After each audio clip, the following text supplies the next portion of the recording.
¿Cómo están todos, amigos? ¿Cómo están? Buenas noches. Vamos a empezar nuestro seminario número 2, dedicado a estudiar la poesía escrita por mujeres en el Perú. Y como ustedes saben, estos seminarios son los 4 que vamos a dar en todo lo que es el mes de febrero. Así que recordemos que ya la semana pasada estuvimos hablando sobre María Emilia Cornejo, y hoy día vamos a tocar otro tema, que es otra poeta, que es Enriqueta Belevan. Vamos a esperar que más amigos se conecten. Mientras tanto, les voy contando de qué van estas transmisiones. Como ustedes saben, en Lenguaje Perú creemos en que hace falta conversar, hace falta problematizar todo lo que es el ámbito de la lectura, el ámbito de la literatura, el ámbito de las palabras, el ámbito del arte escrito. Y por eso, amigos, estamos transmitiendo, somos uno de los pocos programas que transmite por Facebook comentarios de poesía, comentarios de cultura. Y el fin último de estos seminarios es que se conozca todo tipo de talento de este país. Este país no solamente es un país rico en culturas, no solamente es un país rico en corrupción, no solamente es un país que tiene problemas sociales, sino también, amigos, somos un lugar que tiene mucha cultura, que tiene mucha propuesta a nivel de escritura. Entonces, tampoco queremos encerrar nuestras transmisiones solamente en una pecera, sino queremos hablar de una forma más abierta, de una forma más plural de lo que es la poesía y la literatura. Entonces, vamos a empezar hoy día, esperando que todos tengan una buena noche, esperando que todos estén de alguna forma tranquilos para escuchar la transmisión, de repente acompañándola con algún cafecito, de repente con alguna limonada caliente para el frío, para evitar la gripe, etc.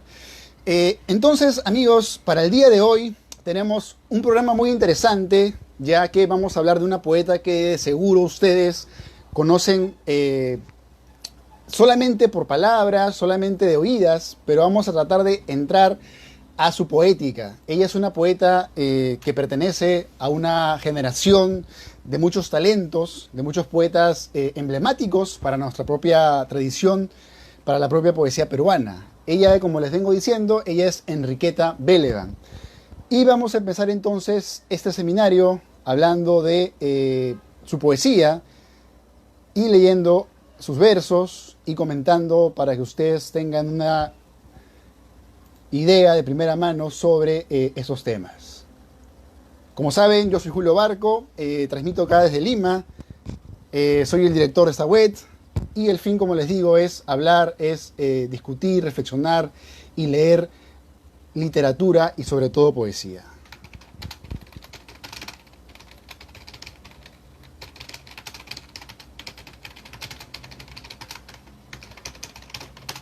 Y bien, amigos, la semana pasada vimos el tema de María Emilia Cornejo. Hoy día vamos a ver el tema de Enriqueta Belevan y la siguiente semana tenemos a Carmen Ollé y cerramos febrero con una poeta que es una poeta genial del 90 que se llama Virginia Benavides. Así que hoy día vamos a entrar al tema de Enriqueta Belevan. Y dice, la semana pasada empezamos este seminario dedicado a la poesía escrita por mujeres en el Perú.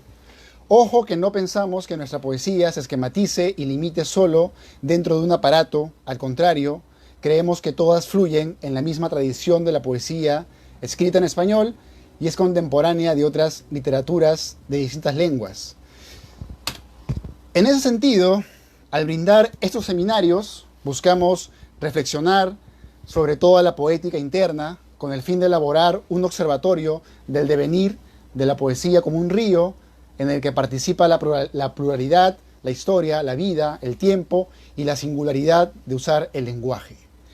En ese sentido, empezamos hablando de María Emilia Cornejo, poeta que trasciende a nuestros días por su fresca mordacidad y crítica de la retórica del lenguaje poético mismo, al ser una promotora de un tiempo divergente de poetizar.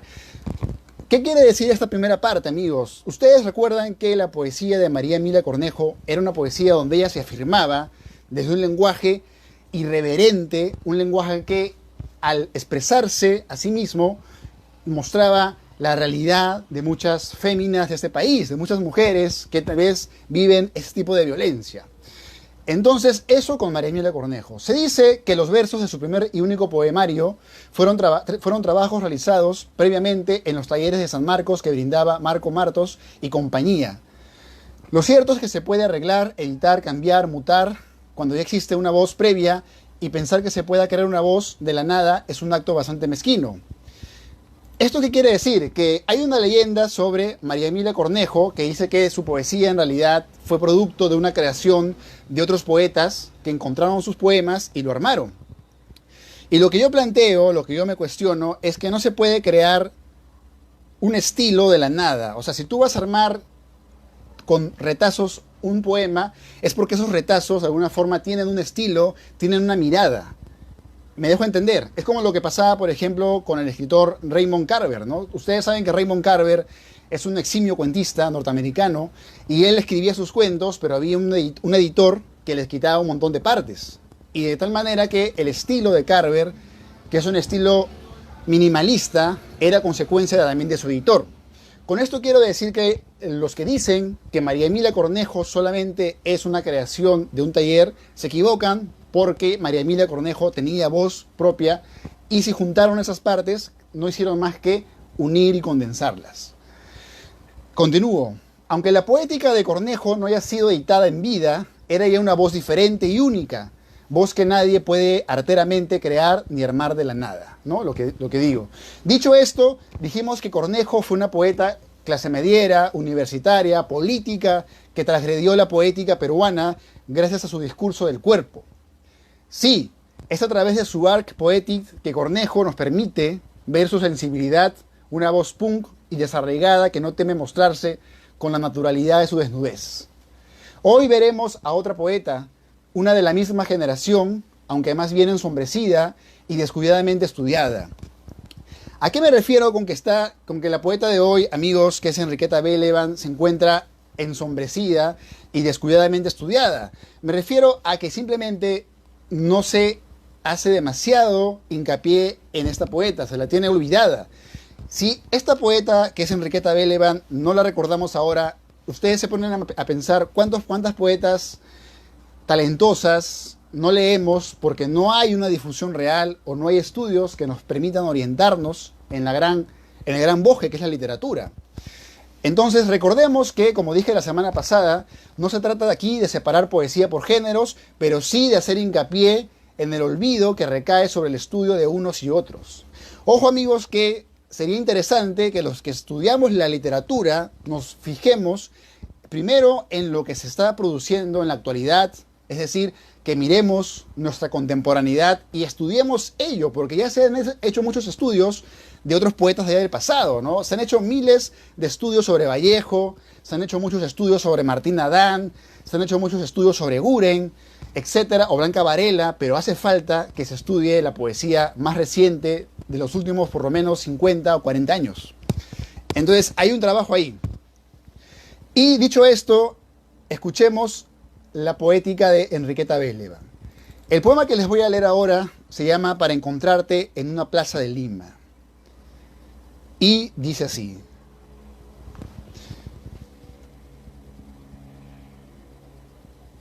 Saludos a todos, a los amigos, saludos por ahí, amigos. Un gusto estar de nuevo con ustedes. No se olviden que son transmisiones de todos los días miércoles a las 7, hora peruana, transmitiendo acá desde la periferia de la ciudad de Lima. Y el poema de Enriqueta Belevan dice lo siguiente: para encontrarte en una plaza de Lima. Porque es urgente y necesario ponernos a escribir, y es urgente nuevamente decir que hoy estoy aquí sobre la manta azul y amarilla y afuera en la ciudad que apenas conozco, dentro de otra habitación que no imagino. Tú estás ahora como yo, tal vez escribiendo con urgencia, con desesperada urgencia. Los poemas que más luego nos enseñaremos o te dejarán triste y callado, o simplemente tan terriblemente serio como yo aún no sé que eres tú y no sabré qué hacerme con el deseo de hacer mil cosas que no hago. Hasta aquí vemos muchas ideas de la poesía de Belevan. Primero, me parece interesante que Belevan se construya una poesía a nivel de su propia mirada, de su propia singularidad. Es una poesía que nace de la propia experiencia de la vida, de la propia experiencia cotidiana de observar, pensar, sentir la realidad. Pensar, sentir, que son dos simultaneidades que los poetas que lo traducen con el lenguaje tienen. Continúo leyendo su poesía. Y de nuevo la ventana y el árbol que te gusta, y no sé cómo se llama, y no pregunto de nuevo, volveremos con la suavidad de los gatos enlazados, y me pondré a cantar todas las canciones que están persistentemente con nosotros, en ese tocadiscos que ahora sigue prendido, sin que tú comprendas por qué. Me detengo acá porque acá hay un detalle muy interesante, ¿no? El tocadiscos. Y ustedes van a encontrar que el tocadiscos, ¿no?, donde se usaban los long plays, que era una forma anterior al YouTube, anterior al Walkman, anterior a las formas que tenemos ahora para escuchar música, está muy presente en estos poetas. No olvidemos que es una poeta que se inserta dentro de una época que es 1970. Entonces, en esa época los jóvenes, en esa época los adultos, todos, los niños también, escuchaban su música en estos grandes aparatos que daban vueltas, que eran los vinilos, ¿no? Entonces, hablamos de una época donde había ese tipo de instrumentos que también aparecen dentro de su registro poético. Y dice, y me pondré a cantar todas las canciones que están persistentemente con nosotros en este tocadiscos que ahora sigue prendido, sin que tú comprendas por qué no puede permanecer nuestra alegría como un eco de consistencia semejante a correr para encontrarte en alguna plaza de Lima. Entonces, este poema, Para encontrarte en una plaza de Lima, ¿no?, un poema que brilla en muchos sentidos, ¿no? Hay muchos elementos que me parecen importante mencionar, ¿no? Primero, el lenguaje es un lenguaje bastante directo, prácticamente es una especie de carta, pero se salva de ser solamente una carta porque tiene además una musicalidad, ¿no?, una forma de decir. Algo que es importante, que lo voy a decir más adelante, igual porque estoy leyéndoles un texto que armé para este seminario, pero algo que quiero adelantarles es que esta poesía que estamos ahora leyendo es una poesía que gana en la manera musical con la cual se está expresando. Es decir, su verdad poética no yace de repente en las imágenes, sino en la forma de decir, en la forma de expresarse. Es decir, la poesía del 70 guarda eso que también tiene la música del rock, por ejemplo, ¿no?, que es una música que tiene muchos elementos con los cuales comparte un diálogo. Y sigo leyendo. Dice, en este poema en prosa que acabamos de oír, podemos encontrar mucho del registro de esa autora que, por cierto, publicó hasta la fecha 2 libros llamados Poemas al estilo de una pintura ingenua, Lima, Ediciones La Sagrada Familia, 1978, y Poemas de la Bella Pájara Hornera, Editorial Alfa, 1984. 2 libros que sin duda la vuelven una poeta de culto. ¿Qué significa, amigos, ser poeta de culto? Es decir, o ser escritor, autor de culto, ¿no? Por ejemplo, se dice de culto a los autores que de pronto logran tener un público selecto y no se hacen tan populares, ¿no? Por ejemplo, Vallejo, hasta 1950 y pico, era un poeta de culto en el Perú. No era un poeta que todo el mundo leía, no era un poeta que en los colegios se citaba, y mucho menos se usaba para grandes instituciones como las universidades o los clubes deportivos. No, Vallejo para ese momento era un poeta que solamente lo leía gente que le gustaba la lectura y gente que pertenecía a cenáculos intelectuales muy específicos. Igual, con estos 2 libros de Enriqueta Belevan, que es Pintura Ingenua poemas al estilo de una pintura ingenua y poemas de la bella pájara hornera, Belevan se hace un sitio en la poesía peruana, solamente con 2 libros publicados entre 1978 y 84. Consideremos que su breve obra se inserta dentro de un registro que tuvo bastante resonancia en 1970, la voz conversacional. Igual que otras poetas como Carmen Ollé, Cynthia Pimentel, Lucía Ocampo o Guadalupe Ochoa. Ustedes saben, amigos, que Lucía Ocampo y Guadalupe Ochoa, Carmen Ollé y Cynthia Pimentel pertenecieron todas a varios grupos de esa época, ¿no? O sea, en esa época, en los 70, la poesía era lo que hacían los jóvenes, muchas veces universitarios, al juntarse en grupos, llamémosle grupos de amigos, y nacían pues diferentes grupos, ¿no? Por ejemplo, uno nacía en San Marcos, que es una universidad acá de Lima, otro nacía en la Católica, otros nacían en provincia, etc. Y un grupo muy interesante pues es este que está acá, ¿no? Que se llama... Este grupo de acá, ¿no? Que es el grupo Hora Cero, ¿no? Que este año 2021 cumple ¿cuántos? Cumple 51 años de fundación. Entonces hablamos de un grupo que ya tiene una vida largamente ganada, una vida literaria largamente, digamos, llamémosla así, aunque la palabra suena demasiado rimbombante, legalizada, ¿no? Son lenguajes que ya son leídos por todos lados y que ya son aceptados dentro de muchas lecturas. Pero para su momento eran lenguajes diferentes a lo que se escribía en ese presente. Carmen Ollé, Cynthia Pimentel. Cynthia Pimentel, por cierto, es hermana de Jorge Pimentel, que es uno de los fundadores de este grupo que se llama Hora Cero, donde también Enriqueta Belevan no pertenecía a este grupo, es cierto.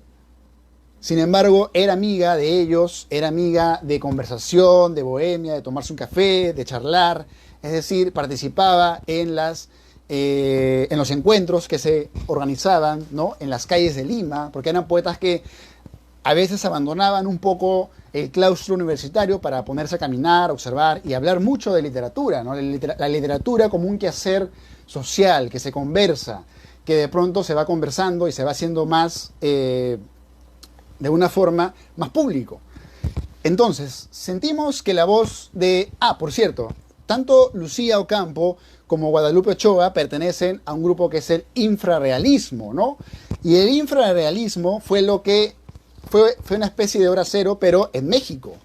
Así que cuando ustedes recuerden, por ejemplo, al famoso novelista Roberto Bolaño, que también perteneció al infrarrealismo, como Mario Santiago, también tienen que saber que habían poetas, es decir, mujeres escribiendo también su poesía en esa época, y que pertenecían a ese grupo, como Lucía Ocampo o Guadalupe Ochoa. Entonces ustedes imagínense todo ese cielo de autores que ahora solo menciono de manera fugaz, pero que existieron y convivieron como un gran concierto de estilos y de sonidos de ese momento. Sentimos en la voz de Belevan aquel registro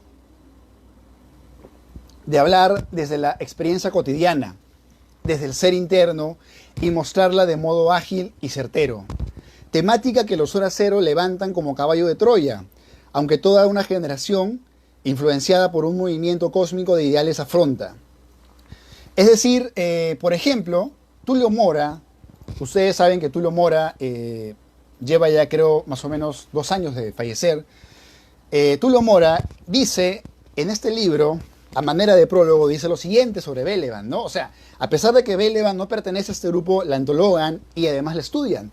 Y Tulio Mora dice lo siguiente, dice: otra es la posición de Enriqueta Belevan, quien no participó en Hora Cero como una militante, pero escribió sus primeros poemas a la manera insurgente de Jorge Pimentel, Juan Ramírez Ruiz y Enrique Verástegui. Belevan se encuentra en la primera línea de la mejor poesía femenina peruana. Y esto lo dice un poeta que yo aprecio bastante, que es el poeta Tulio Mora, que es un poeta que además tiene algo importante, ¿no? Que tiene bastante reflexión sobre la propia poesía, que también es importante de alguna forma entrar a conocer, entrar a saber, entrar a estudiar. Entonces, Tulio Mora dice ello sobre Belevan.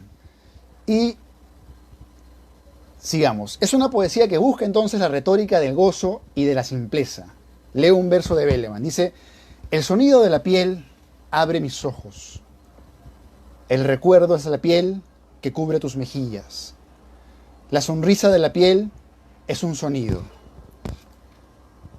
Este poema que les acabo de leer es muy simple, pero está muy lleno, muy cargado de... es como quien dice, una cebolla que si le quitas los pétalos hay algo más interno que está de alguna forma oculto. Y vuelvo a leerlo, dice, el sonido de la piel abre mis ojos. El recuerdo es la piel que cubre tus mejillas. La sonrisa de la piel es un sonido. La sonrisa de la piel es un sonido. ¿Qué sonido de qué piel habla en la poesía de Belevan? Es el sonido de lo que precisa, de lo sencillo y tierno para mostrarse dulce. Es el idioma de la piel, es decir, del cuerpo. El cuerpo como tema se encuentra tanto en la dimensión política como poética. Es el cuerpo el que, por ejemplo, sufre la enajenación capitalista y canta en la ebriedad lírica. El cuerpo que, como mariposa blanca, se sumerge en su interior y descubre un campo abierto para plantearse un canto. Es cierto, lejos del fugaz artilugio del show, la poesía se torna itinerario interior. ¿Qué nos quiere decir entonces esta poesía que nos habla del cuerpo? Nos habla del cuerpo porque el cuerpo también tiene un lenguaje, ¿no? Es decir, si tú te planteas el cuerpo como un microcosmos, tiene una vida, una propia dimensionalidad que precisamente la mente entiende y poetiza, ¿no? Y hablando de esto, no sé si ustedes recordarán aquel famoso verso de Manrique, que es un poeta clásico en la poesía española. Si ustedes recuerdan ese verso que dice, avive el seso y despierte, ¿no? Ese poema que dice, avive el seso y despierte, que me parece que siempre lo leí como una invitación a ser lúcidos con nuestra poesía, ¿no? Cuando Manrique nos dice, avive el seso, es decir, haz que tu mente, haz que tu cerebro sea un cerebro activo y despierte. Luego me parece que dice cuán rápido se va la vida, etc. Entonces, esta parte nada más me parece medular, ¿no? Que va justo con lo que Belevan nos quiere decir. O sea, en la poesía de Belevan hay un seso despierto, hay una mente, un cerebro que está observando la realidad y la está de alguna forma traduciendo.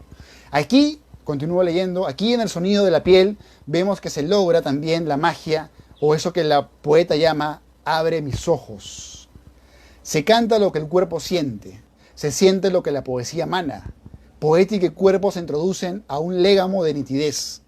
La rebeldía hippie, el rock de los 60, la necesidad de afirmarse en una búsqueda emancipadora resulta fecunda. Habla en la voz de Belevan, la voz de Janis Joplin y la voz de Joan Baez. ¿Quién es Janis Joplin y Joan Baez? Son grandes referentes de la época del Woodstock, de la época del hippismo, grandes cantautoras que reflejan un poco esa necesidad también de manifestar lo interno que la poesía nos invita siempre, a esa libertad interna. Como también la poética de una muchacha que transita la vida moderna, sus cuitas y la necesidad de forjarse un discurso singular en la poesía como frontera y tacto. Y les voy a leer un poema que justamente refleja esta onda que les cuento del rock, que es un poema que tiene incluso un título en francés, Les Enfants de la Guerra, que puede ser los infantes de la guerra. Y ahora que se los voy a leer, van a ver ustedes que habla de un rocker o un cantante de rock de los 60, que es Donovan. Y si ustedes buscan la música de Donovan en YouTube, van a encontrar que es una música que es un rock antiguo, pero que también refleja esa onda de rebeldía que les vengo diciendo. Y el poema dice lo siguiente: Cuando Donovan canta, tú ves dentro de una cabina de discos, Nothing is real. Y quieres despegar ese papel y quieres despegar ese papel de la pared rugosa.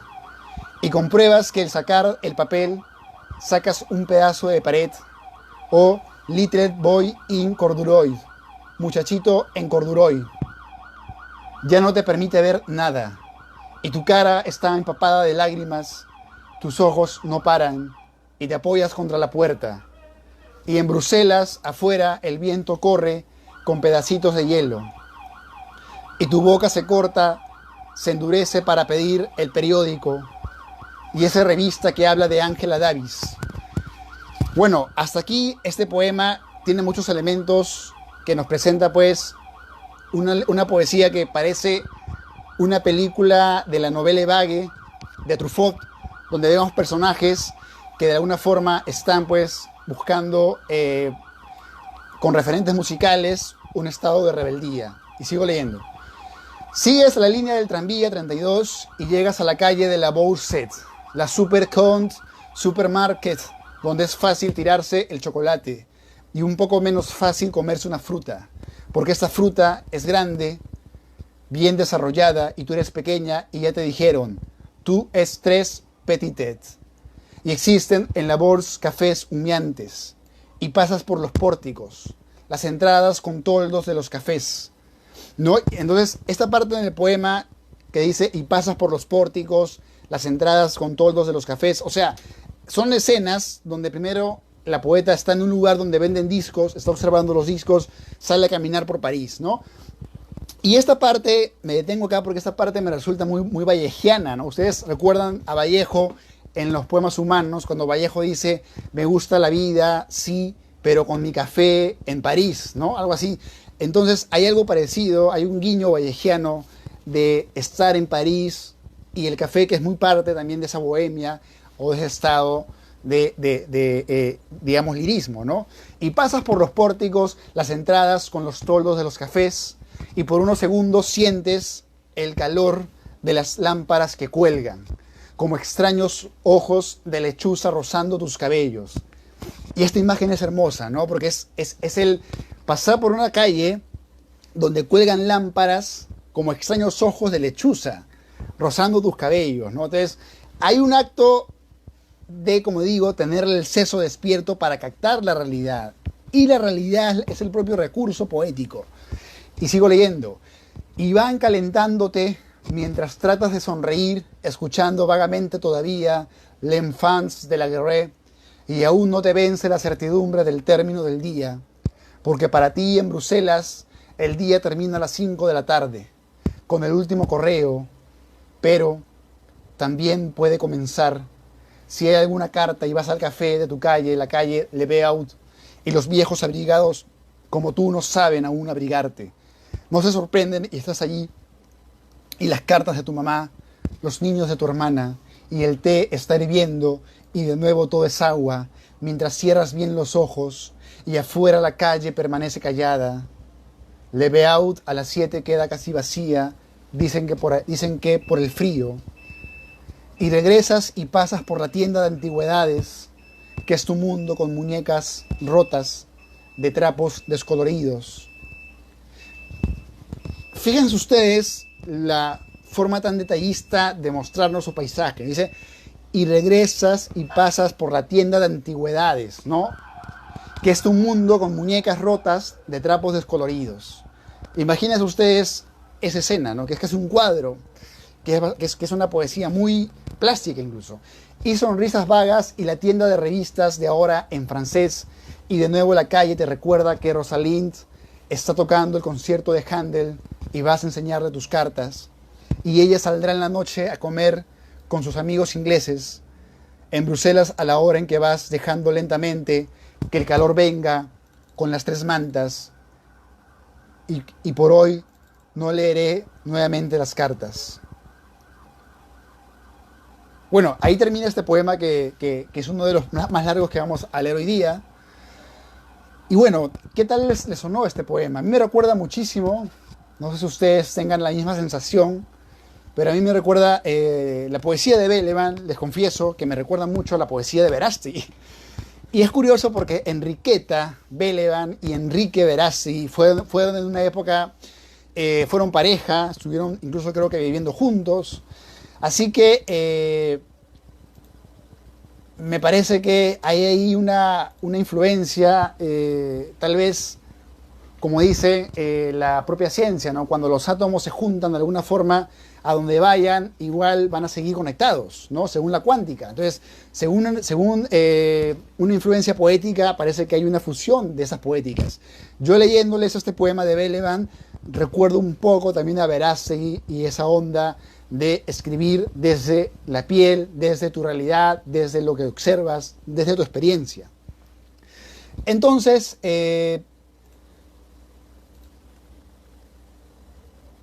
Belevan es entonces una promotora de este cantar íntimo que el rock y otros géneros musicales popularizaron. Sin embargo, en lo poético adquiere una dimensión más amplia, una dimensión que asimila el papel del silencio y de la retórica de la piel. ¿Qué quiere decir esto, amigos? Que en Belevan, cuando lean su poesía, que por cierto es muy complicada de encontrar, así que invito a que todos se lean los 5 o 6 links que van a encontrar en Google sobre Belevan, porque sus 2 libros son inhallables. Pero, ¿a qué me refiero con el papel del silencio y la retórica de la piel? Bueno, la retórica de la piel ya venimos hablando, el cuerpo que habla en la poesía, la experiencia que emana de ese contacto entre el símbolo y el latido. Pero el silencio, es importante esa parte, porque el silencio en Belevan se ve también bastante singularizado, sobre todo en su forma de tan, digamos, introspectiva de una forma de escribir, ¿no? Sentimos que es una poesía de alguien que ha pensado mucho sobre sí mismo y de alguna forma ha reflexionado y conversado con su interioridad. Y sigo leyendo. Si en María Emilia Cornejo hay sedición contra la retórica exclusiva del mundo interno masculino, en Belevan hay filosofía de la piel y deseo vanguardista de motivar una fusión entre vida y arte. Si en la autora de A la mitad del camino recorrido hay violencia y una sociedad que asfixia, en Belevan hay necesidad de armonía y énfasis de deseo. Voluntad de decir. El cuerpo al decir se libera, se busca, se observa. ¿Qué quiero decir con esto, amigos? Que cuando leíamos la semana pasada, cuando les contaba sobre María Emilia Cornejo, la poesía de María Emilia Cornejo es una poesía violenta, es una poesía que dice, yo soy la muchacha mala de la historia, ¿no? En cambio, Belevan no nos habla desde esa violencia, nos habla más bien de alguien que busca la armonía, que es algo muy interesante, ¿no? El recordado poeta Rodolfo Inostroza, que todos debemos leer, sobre todo sus 2 libros más legendarios, que son Contra Natura y Consejero del Lobo, 2 libros geniales. Él dice algo muy interesante, ¿no? que yo recuerdo ahora, que dice, en busca de armonía, ¿no? Estoy buscando armonía. Y parece que en Belevan también hay ese postulado, ¿no? La necesidad de cantar desde un estado más de paz, un estado que no sea solamente de angustia, o un estado que no sea solamente el caos, ¿no? Que son temas que de repente en la época que vivimos, que es una época por muchas partes caótica, está muy presente en la poesía. No, amigos, Belevan escribe buscando la armonía del decir, buscando el encuentro interior que enriquece la forma en la cual ella poetiza. Otro punto interesante, una mente despierta. En sus versos se cumple la idea de avivar el seso y despertar, tal como les dije hace un momento, porque es una poesía consciente de la fugacidad del mundo, de los cuerpos, de los tactos. Un movimiento de ojos. La poesía de Belevan es su única biografía.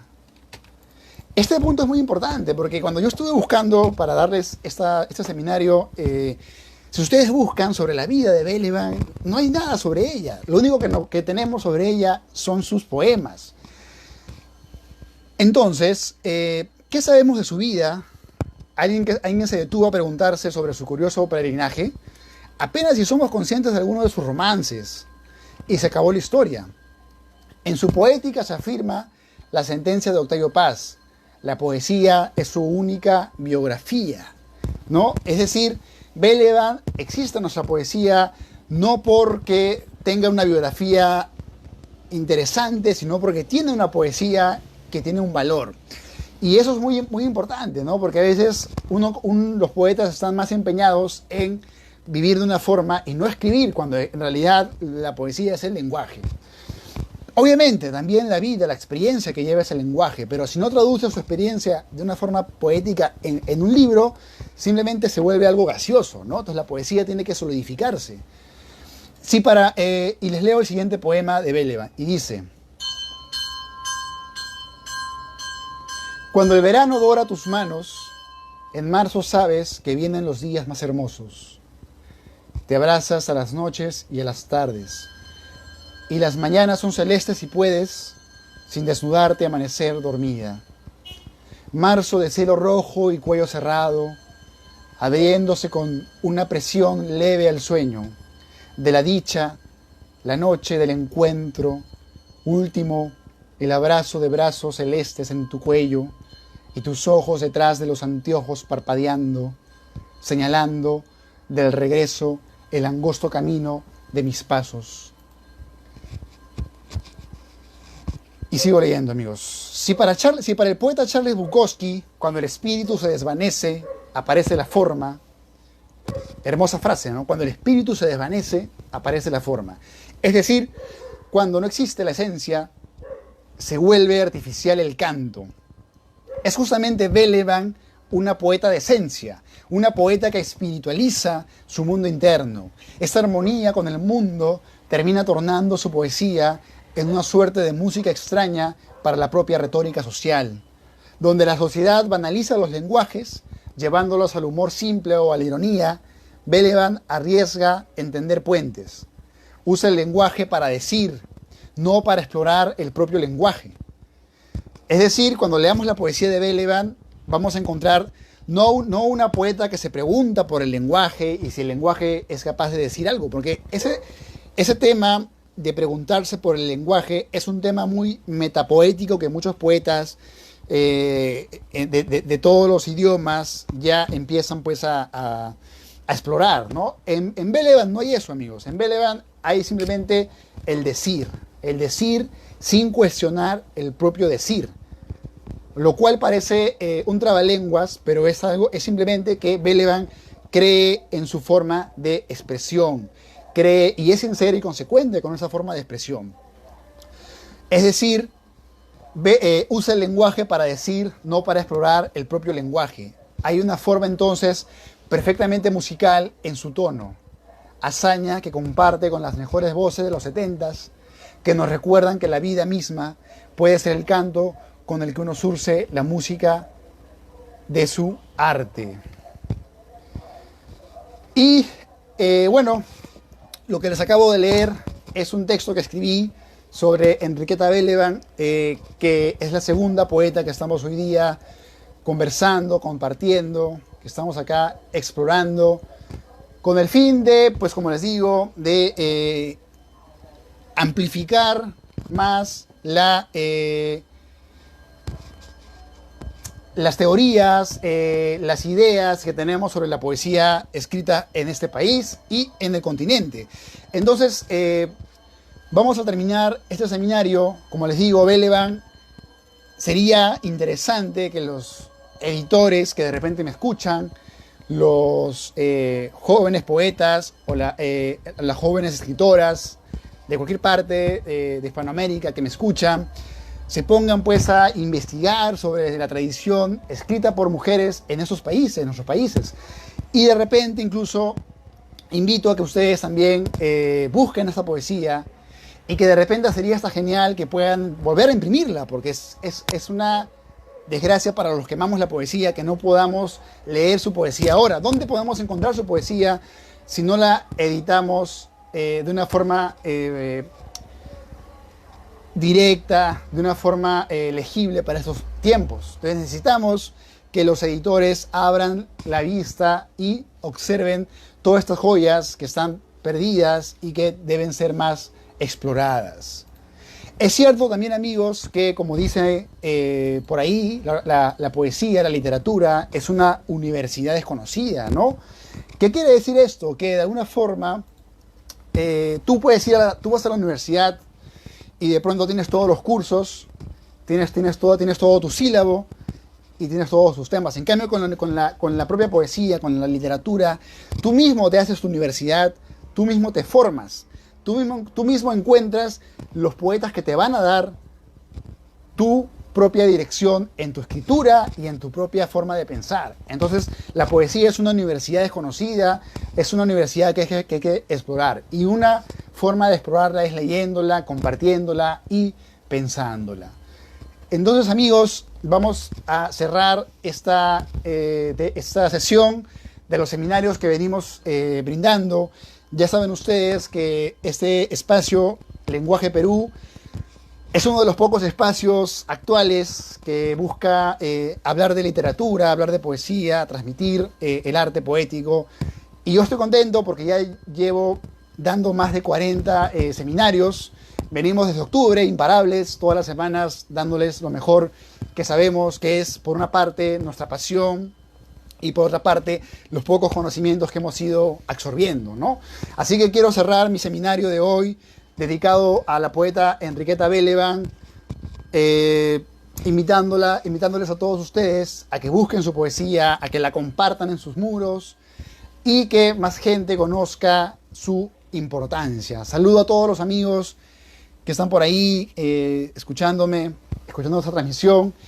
Y no se olviden que este sábado tenemos el inicio de la segunda temporada de los seminarios dedicados a la literatura norteamericana de la Nueva Guardia, ya que la semana pasada terminamos los 4 seminarios que fueron dedicados a William Faulkner, a Melville, Dickinson y Mark Twain.